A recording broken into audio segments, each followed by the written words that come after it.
One fine girl says he wants to buy drugs. Now he goes this way. Please, I want albendazole. I want to deworm. Okay.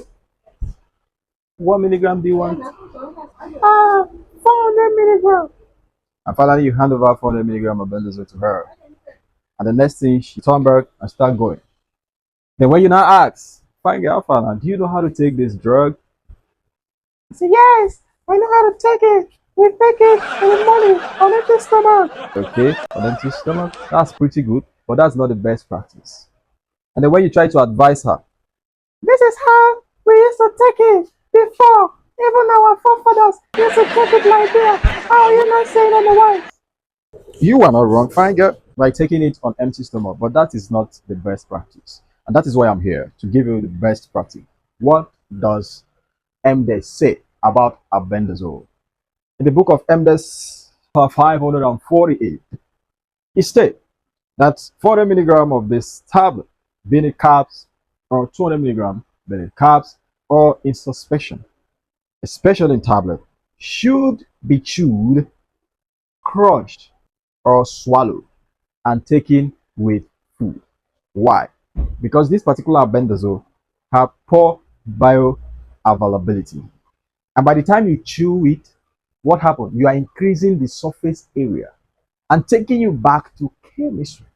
Those days they used to tell us in the book of chemistry that increase in the surface area of a solid increases the dissolution rate of that substance. If you increase it by grinding it, what happens? It dissolves easily. Simple as that. That's what happens when you chew it. So in other words, people that swallow this drug without chewing it, they are not getting that at least 90% bioavailability level. Because when you swallow it like that, it's not going to be easily assimilated in the blood, in the intestine. Again, if you take it on an empty stomach, which is not the right way, what happens? It's not going to get that 100% bioavailability assimilation. Why? Because albendazole is known for its fat loving. With the presence of food or fatty food like milk, albendazole assimilates very, very well. And I say this, when water speaks, albendazole shrinks. But when milk and fatty food speaks, albendazole dances. Albendazole dances. Now, how does it really deal with the worm? Simple. I'm going to keep it simple. Don't go away. Come with me. Now, albendazole, because it belongs to the class of drug called the benzimidazoles, what they do is that these guys actually inhibit what we call antiprotozoa, antiemetics. They have what we call vermicida, larvicida, and the rest of them. This particular activity helps them to cause destruction in the worm. And how do they do it? When you take albendazole, it goes into the body, moves to a point where we call the glucose level or glucose button, and it goes this way. It touches on the glucose button, turn it off. Now, once the worm comes, the worm goes to the glucose to assimilate the glucose because the worm needs the glucose of the host to feed on and survive. Albendazole will go and turn it off. And worm comes and say, young man, what the hell are you doing? Are you blocking my food? And glucose, yes, I am here. I'm in charge. There's nothing you can do. Then worm goes this way and turn back. Try to go another way to get in ATP energy.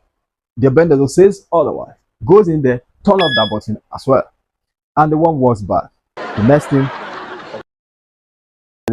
bye. If there's no energy, if there's no source of food, how will we survive?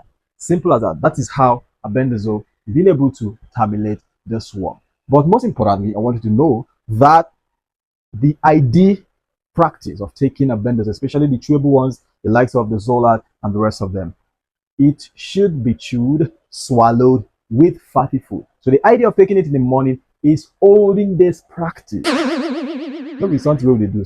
Finally, I say to you, taking it whole still works, but taking it chewed with milk or fatty food works better.